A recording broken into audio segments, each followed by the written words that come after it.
Alors, on va débuter à présent la discussion. Donc, je rappelle les intervenants sur la scène, Stéphane, Nienke et Édouard. Et on va commencer tout de suite. Encore une fois, un grand merci pour vos interventions à tous les trois qui, je pense, inaugurent bien, ouvrent bien la première demi-journée de ce colloque. Je vous prie d'excuser l'absence de Philippe Dagen qui a été rappelé, mais qui m'a demandé de l'excuser. Il n'a pas pu rester et prendre part à la discussion. Moi, je retiens déjà de cette première demi-journée l'idée de continuité, de continuum, qui est quelque chose qu'on a essayé de mettre en évidence et en perspective dans l'exposition. Alors, Laurent en a parlé, l'exposition elle est au musée d'Orsay pour réinscrire un petit peu Picasso dans son temps, retisser les liens que ce tout jeune artiste a pu avoir avec le 19e siècle. Il est arrivé par la gare d'Orsay. Il a été imprégné de toutes les œuvres de ses prédécesseurs dès Barcelone, notamment avec sa fréquentation des Cadgats. Mais en effet, assez vite, il va y avoir ces figures de passeurs dont Stéphane, tu nous as parlé, avec la figure de Kokio pour Lautrec, avec peut-être la figure d'Ambroise Vollard finalement pour Van Gogh comme principal passeur, donc pour ses aînés qu'il n'a pas pu rencontrer. Et puis on a les contemporains et Nonel, et merci Édouard pour ton intervention, parce qu'en effet en France on connaît beaucoup moins les artistes catalans, et tu nous as bien montré comment Nonel avait joué un rôle important. Moi, je commencerai par une première question, notamment sur la figure du passeur, parce que j'ai compris, Stéphane, que l'affiche de Hamilton n'avait pas été commercialisée. Est-ce que... Elle a été, si j'en crois les spécialistes de Lautrec, elle a été aux États-Unis. Elle a été aux États-Unis. À la faveur d'une tournée. Mais sans doute, Picasso a-t-il eu accès à une copie, puisque... Quand on regarde la chambre bleue de la Phillips Collection, on voit qu'il s'agit bien d'une affiche et non pas d'une reproduction dans le rire de 1895. Donc là, j'allais dire, toutes les hypothèses sont possibles à ce stade. On sait que les foyers d'avant-garde en Europe sont pas étanches. Mon voisin le sait mieux que nous tous. La Barcelone fin de siècle est déjà très réceptive. On sait que, par exemple, Picasso n'a pas eu besoin de voir les œuvres de Rodin pour les connaître depuis l'Espagne. Il y a des petits dessins de lui. Est-ce que Van Gogh a pu lui aussi mettre un pied à Barcelone à travers ce genre de migration? Et c'est vrai que pour revenir à ta question, l'histoire de l'art s'est beaucoup intéressée. Il y a même des grands noms de la discipline qui ont théorisé l'idée de migration, de contamination, de passage. Moi, quand j'ai proposé Kokio, c'était d'abord, je crois que tout le monde l'a compris, pour réparer une forme d'injustice, pour redresser aussi, les citations qu'on fait du texte de 1901. Bizarrement, d'ailleurs, le livre de Pierre Daix ne reproduit pas, alors qu'il reproduit beaucoup de choses, il ne reproduit pas l'introduction au catalogue Vollard. Pourquoi? Peut-être pour les raisons que j'ai dites. Mais là, on entre aussi dans un domaine qui est une sorte de défi aux limites de notre discipline. Je ne suis pas le premier à reconnaître ou du moins à pointer ce que, non pas une forme de nationalisme, non pas jusque-là, mais du moins une forme de protectionnisme implicite, nous entraîne à dire ou à voir. C'est-à-dire qu'effectivement, on est très heureux, et moi peut-être que ce soir j'ai sacrifié à cette tendance, on est très heureux de dire que Picasso avait besoin de Paris pour devenir lui-même. D'une certaine manière. Je crois profondément d'ailleurs. Et il me semble que Kokio a compris cela.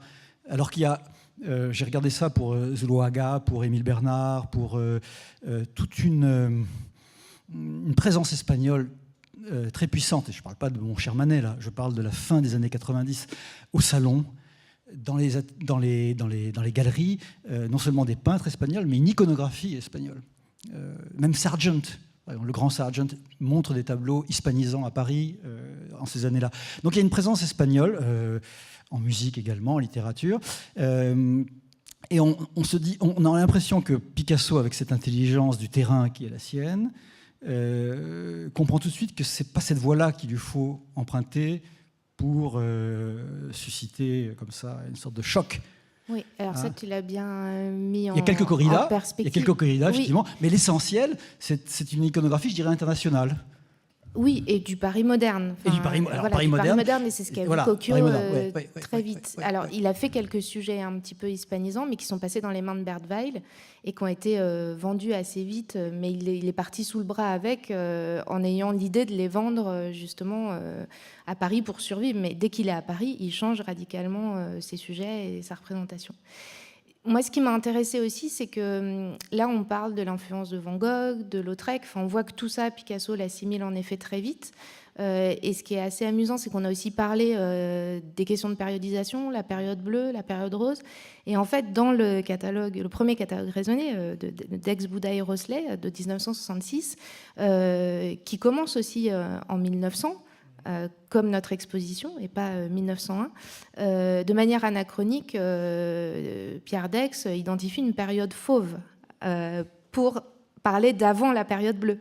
Et donc s'attache finalement à cette histoire de couleurs, qu'est-ce qu'on retrouve, alors essentiellement j'ai le sentiment pour Van Gogh, mais pas seulement, puisqu'on a vu des influences surtout iconographiques, et puis plutôt une attitude aussi par exemple, Yo Picasso, qui est cette adresse et cette peinture un peu programmatique d'un jeune artiste arrivant et voulant s'inscrire sur le devant de la scène parisienne. Donc je voulais savoir ce que vous pensiez justement de ce rapport à la couleur, dans la mesure où il vient de l'étude de ses aînés, et en même temps il rentre dans deux périodes monochromatiques, ou en tout cas qui ont donné leur nom à ces périodes-là, mais avec une manière très différente de traiter la couleur. C'est ça qui est un petit peu paradoxal. Je panique.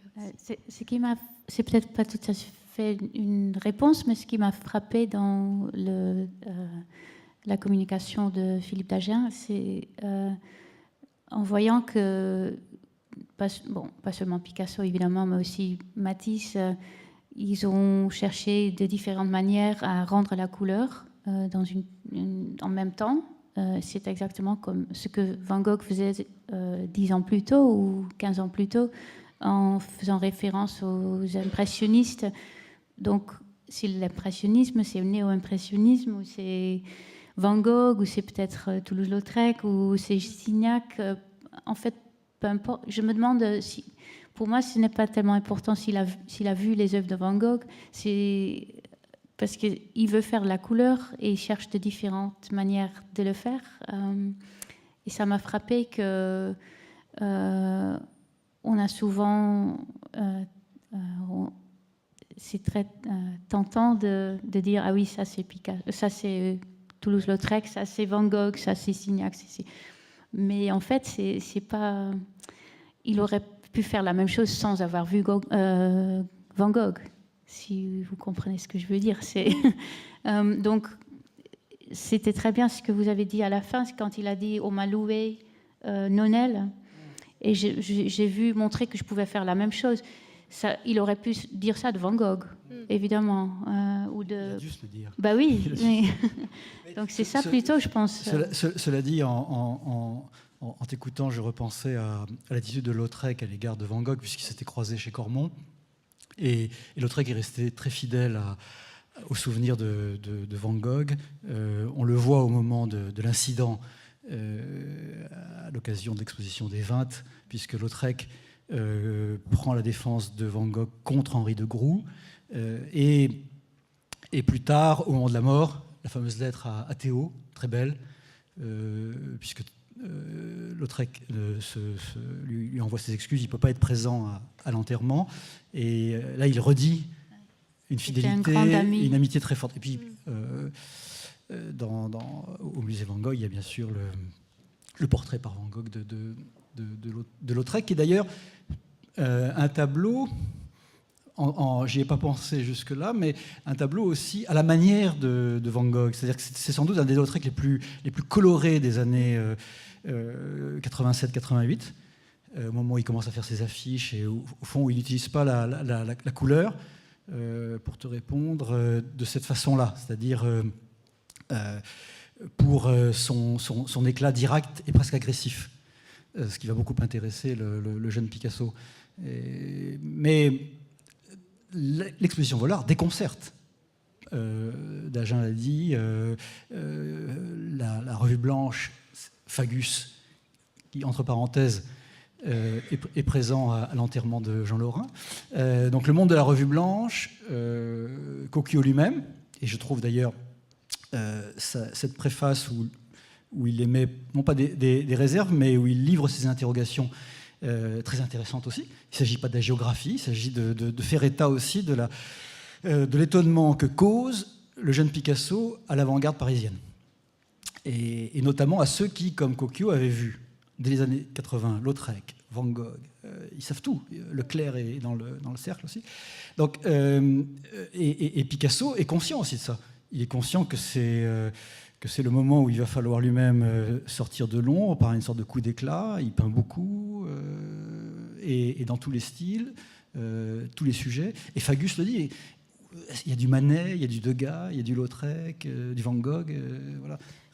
Il y a la question du style, mais c'est vrai qu'en effet, il y a aussi la question de l'identification, et ça, on l'a bien vu, à la fois pour Lautrec, oui, avec l'utilisation de la signature falsifiée, ou en tout cas l'hommage, à la fois avec Van Gogh. C'est vrai que l'autoportrait bleu avec le costume de Rapin, oui, l'utilisation des fonds monochromes, enfin, là, on a quand même plastiquement, plus qu'un hommage, une inscription, une filiation sur un autoportrait. Donc on a aussi cette identification qui peut paraître... comment dire, très présomptueuse d'une certaine manière pour un très jeune artiste qui prend la place des plus grands, qui n'a pas connu, mais dont n'a connu que des œuvres. Oui, mais il y a une conversation très intéressante. Je voulais répondre à ta question sur les couleurs, sur Leo Picasso en relation avec les peintures bleues postérieures, parce que je pense que c'est très intéressant, ces relations étaient contradictoires, hein, parce qu'à mon avis, c'est plus moderne, plus avant-gardiste, Leo Picasso, que des œuvres des années suivantes. Par exemple, je pense que les salles de l'exposition Picasso bleu et rose, où il y a les Picasso plus avant-gardistes, plus modernes, ce sont les dernières salles. Les autres salles, à mon avis, il y a encore un Picasso plus post-symboliste du siècle XIXe.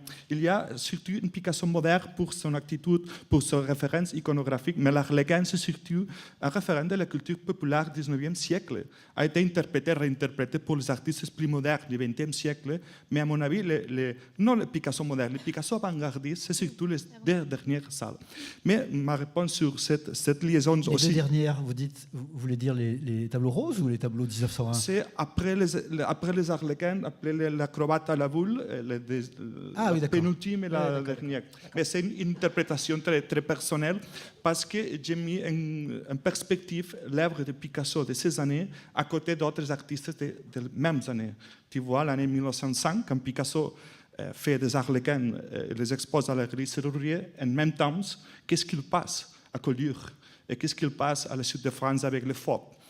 Picasso s'est rendu compte qu'il n'est pas dans l'avant-garde stricte et il fait une change très intelligente. À mon avis, le début de l'année 1906, c'est extraordinairement important parce qu'une des grandes choses de Picasso que non souvent ou jamais s'explique, c'est son extraordinaire capacité de sentir les changes de temps. Il voit Vrac l'année 1908 à l'Estac et il fait le sorpasso. Mais ma réponse, pardon, je parlais, vous comprenez mon français plus ou moins? Non, ma question c'était sur la liaison des artistes et des styles, etc. Et il y a une conversation très intéressante dans le mémoire de François Gillot, l'année 1948. Elle explique la conversation entre Matisse et Picasso. Et Matisse lui demande à Picasso, qu'est-ce que nous pouvons léger à la postérité? Et Picasso dit, nous devrons vivre dans l'esprit et dans l'œuvre des autres artistes. Je pense que Picasso pensait réellement ça. Et comme tu viens d'expliquer, Stéphane, quand mort Toulouse-Lautrec, la fille de May Milton apparaît à la chambre bleue. Comme tu as expliqué, l'exposition Vernon John, que c'est la grande rétrospective Van Gogh, quand il fait le portrait de Kassazema morte, il y a une très claire association d'idées entre les suicidés amis et les suicidés héros, Van Gogh. Et c'est, à mon avis, un des premières œuvres symbolistes parce que ces bougies très grandes, c'est une œuvre clairement symboliste. Mais c'est curieux parce qu'en même temps, il y a un pinceau très fort avec les oranges, les rouges, etc. Et en même temps, il y a symbolisme là. C'est pour ça que c'est intéressant de voir comme Picasso. Et pour Picasso, il n'y a pas de temps historique. Pour lui, le Gréco, c'est aussi contemporain que Toulouse-Lautrec, qu'il l'a vu peut-être une fois ou deux au Moulin Rouge. Ça, c'est très intéressant. Vous savez bien que quand mort Paul Gauguin, en 1903, mai 1903, il copie une tahitienne de Gauguin. La copie directement est signée Paul Picasso. Il n'a jamais signé Paul Picasso. Ça, c'est intéressant parce qu'il veut vivre dans l'esprit des autres artistes. Quand il arrive à Paris, pardon, je vais finir déjà, quand il arrive à Paris, vous avez montré bien, je pense que tu, Stéphane, à côté, le Moulin de la Galette, la première et la plus importante œuvre de l'année 1900, il y a le portrait de Picasso et Pallares en arrivant à Paris. Et pour être dans les chaînes, pour être un chaînon, ça s'appelle chaînon, il veut être un chaînon. Et il fait le Moulin de la Galette parce que c'est un des œuvres de l'histoire de l'art qui a plus de références pour être à côté d'eux. C'est pour ça que je pense que c'est important de penser en termes historiques pour parler de Picasso, parce qu'il n'existe pas un artiste comme lui qui est en dehors du temps. Vous venez de parler d'une chose qui m'a toujours étonné à propos de la façon dont précisément les périodes s'enchaînent chez Picasso. Après ce moment extraordinaire 1901, que l'exposition montre bien, les sources, on vient de les évoquer. J'ai toujours pensé que la période bleue était une sorte de régression. Il est conscient que le Gréco Revival est déjà là dès les années 1890. Émile Bernard a compris ça, Zuloaga a compris ça, bref, il est au contact de tout ça. Et d'ailleurs, il dira aux héritiers d'Émile Bernard qu'Émile Bernard avait beaucoup compté dans sa jeunesse. Mais il vient au bleu après la période crépitante. Alors que le bleu est déjà à la mode, ça a été rappelé dans le catalogue même, qu'il s'agisse de la scène parisienne ou de la scène espagnole, catalane. Donc il a donc, d'une certaine manière, pris le train avec un retard assumé. Il en fait bien sûr une chose plus belle, plus forte, plus accomplie que chez Bernard. Mais son rapport, c'est ce que tu viens de dire, son rapport au temps historique est déjà très différent de celui des avant-gardes. Il ne s'agit pas d'aller toujours vers plus de radicalité, d'abstraction, que sais-je. Il décide de passer à autre chose sans tenir compte même du contexte national. Le bleu est presque déjà démodé quand lui, il s'en empare. Et à la fois, justement, comme l'a montré Philippe Dagen, on est dans une période un peu de crise avec cette, j'ai pas l'expression là, cette dispersion universelle du moderne, dont il se nourrit, et il reprend quelques éléments, mais pour en faire déjà ce qui est malgré tout le premier style personnel de Picasso. Si on parle de questions de manière, et c'est aussi pour ça qu'on a ce statut un petit peu iconique et fétichiste avec ces périodes-là, c'est qu'on est devant l'émergence de l'identité artistique de Picasso, et notamment au moment où il choisit aussi cette signature Picasso, en enlevant le Ruiz de son père. Donc, qui d'ailleurs dans une logique espagnole, un geste de rupture aussi, oui. Puisque ce n'est pas un nom espagnol, de cette manière. Donc ça aussi, c'est intéressant. Il pas simplement le rapport au père et à la mère, c'est le fait qu'il est à la fois très espagnol, et jusqu'au bout, il le montrera, l'église, la corrida, les femmes, tout ce qu'on a pu dire de lui est juste à un certain degré, et en même temps il ne l'est pas, il est ailleurs, Et peut-être qu'il fait le choix de Paris à partir de 1904, précisément parce qu'il ne veut pas faire une carrière comme Zuloaga, qui pourtant est un des premiers à le collectionner. Il est déjà dans une autre relation au temps et aux cultures. Je crois que c'est ce qu'on ressent dans l'exposition. Et ce que les photographes aussi, et on sait que Picasso orchestre les séances de photos, ce que les photos de Queen disent dans les années 60, quand il commence à mettre en scène sa propre vie artistique, où tout semble se présenter avec la même importance. Le petit tableau, les deux frères de votre musée, oui. De la Dation, ça veut dire donc gardé par devers lui, conservé par devers lui, à côté des Demoiselles d'Avignon, voilà. Et ça, c'est... Et on sait qu'il a horreur du mobilier moderne. Le bateau Lavoir étonne tous les visiteurs parce que rien n'y est moderne. Donc ça veut dire que, alors je ne veux pas résumer ça à la formule qui aujourd'hui vient naturellement à la bouche de tout le monde, c'est-à-dire que ce n'est pas un anti-moderne, mais sa relation au XXe siècle à la culture est d'emblée, j'ai envie de dire, magistralement indépendante. Oui. Ça n'intéresse pas l'avant-garde. Ça n'intéresse pas d'être au salon des indépendants, au salon d'automne. Ça n'intéresse pas. Il n'expose pas, voilà. D'ailleurs. Oui, enfin, mais on peut se poser la question, notamment parce que 1905, on en a parlé. Donc c'est la fameuse année de la cage aux fauves au salon de 1905. Et Picasso travaille quand même à ce très grand format tout au long de l'année. C'est la première fois qu'il se consacre à un format d'une telle ampleur où on peut se poser la question de savoir s'il n'avait pas conscience justement qu'il n'était pas dans cette même logique et qu'il ait renoncé d'une certaine manière à présenter ce tableau au Salon d'automne. L'année suivante, il fait pareil avec l'Abreuvoir, dont il ne va pas aller au bout de l'Abreuvoir. On a juste des esquisses, on a le meneur de cheval nu, mais là encore, renonciation jusqu'à finalement le tableau un petit peu somme ou bilan de 1906, c'est plutôt le harem qui lui ouvre sur les demoiselles. Donc on a aussi ça, mais je suis complètement d'accord. Et cette histoire de continuité, je trouve, on l'a bien senti dans ces échanges cet après-midi, et on espère qu'on le voit dans l'exposition. Voilà. Je ne sais pas s'il y a des questions dans la salle ou des gens qui veulent réagir, ou si vous-même vous voulez ajouter ou évoquer d'autres points. Je peux faire un petit commentaire sur cette époque FOP que parlait Pierre Dex. Pierre Dex commence, comme vous avez dit, son catalogue l'année 1900. Il considère que le Picasso antérieur, c'est normal. Il faut contextualiser même l'histoire de l'art. Quand Pierre Dex a fait son premier livre sur nos premiers catalogues raisonnés de Picasso, il n'avait pas la perspective que nous avons.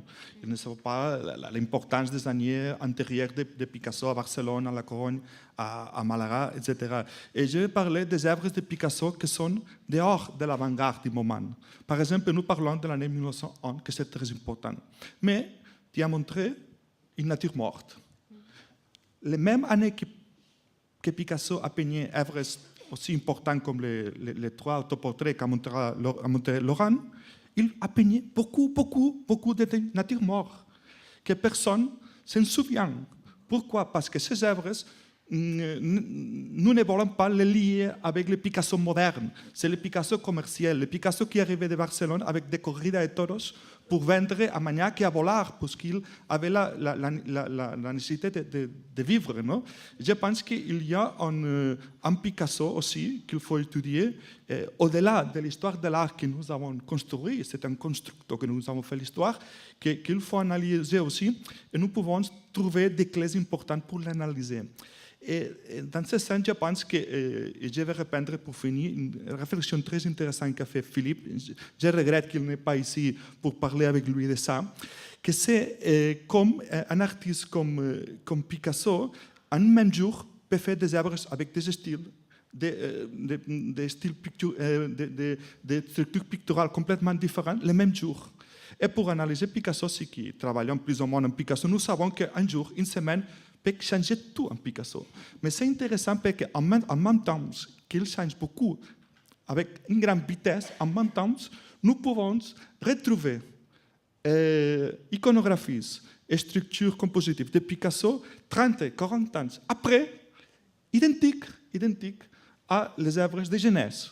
Pourquoi? Parce qu'en même temps qu'il a des mouvements, il est très vite pour changer son style, en même temps, il conserve un noyau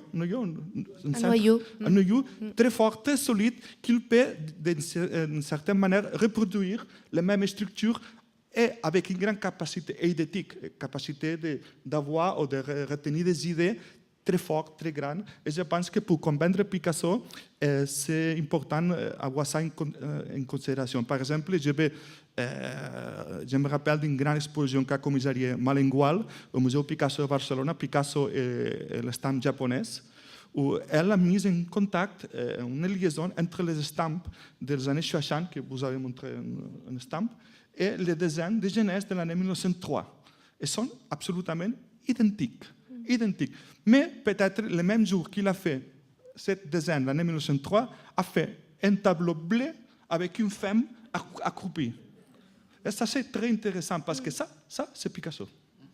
Oui, alors, merci Édouard, complètement, on est complètement d'accord. Et on revient sur cette idée de continuum, ou en tout cas d'œuvre, l'œuvre de Picasso, et pas justement cette œuvre de jeunesse, ou pour essayer de renoncer à ces partitions un petit peu qui sont nécessaires pour avancer, pour faire de l'histoire de l'art, mais qui malgré tout, dans le cas de Picasso, sont relativement inopérantes dans la mesure où on voit que finalement son travail se développe un petit peu en étoile, et de manière absolument pas linéaire, où on a justement des résurgences qui arrivent bien plus tard. Laurent l'a bien montré avec l'expo de 1932 à Georges Petit. Picasso lui-même mélange ces périodes, et pour lui c'est équivalent. Il y a la fameuse citation où il dit « si j'ai pas de rouge mais du vert, peu importe, et en même temps j'utilise le meilleur langage pour dire ce que j'ai à dire au moment où j'ai à le dire ». Donc il va piocher dans son propre répertoire, quel que soit, en n'ayant pas de contraintes par rapport à l'utilisation d'un langage qu'il aurait utilisé il y a longtemps pour le réactualiser finalement. Donc ça, on est complètement d'accord, et c'est vrai que c'est assez fascinant à étudier dans son travail. Je sais que le temps est limité, mais il y a quand même deux confirmations. Clouzot, Malraux. L'un, le mystère, l'autre, les métamorphoses. Vous parliez des passages. Picasso expérimente en lui les passages du temps, des époques de sa propre production. Il est dans une autre temporalité. Et c'est aussi la raison pour laquelle le dernier moment de l'œuvre a tant connu de difficultés pour s'imposer. On y voyait une régression. Et il a fallu que la modernité allemande, new-yorkaise des années 1970 fasse comprendre à ceux qui avaient rejeté Avignon qu'au contraire, c'était pas une répétition sénile de ces jeunes années, mais encore une fois, une façon de remployer, de réactiver des choses qui étaient en lui. Ou les artistes eux-mêmes, puisqu'on ne l'a pas présenté là, mais il était visible l'année dernière, au printemps dernier au musée Picasso, le film Guernica d'Alain Resnais. Tout le début du film, ce ne sont que des personnages des périodes bleues et roses, et qui s'inscrivent vraiment dans un continuum, dans une histoire en train de s'écrire, et où on voit complètement la permanence de certains sujets qui vont occuper l'artiste de manière définitive tout au long de sa carrière, et aussi de certains motifs. Même si le style change, les motifs sont là. Donc voilà. C'est toujours pas de questions dans la salle ? Non. Bon, on va vous remercier et terminer cette première journée.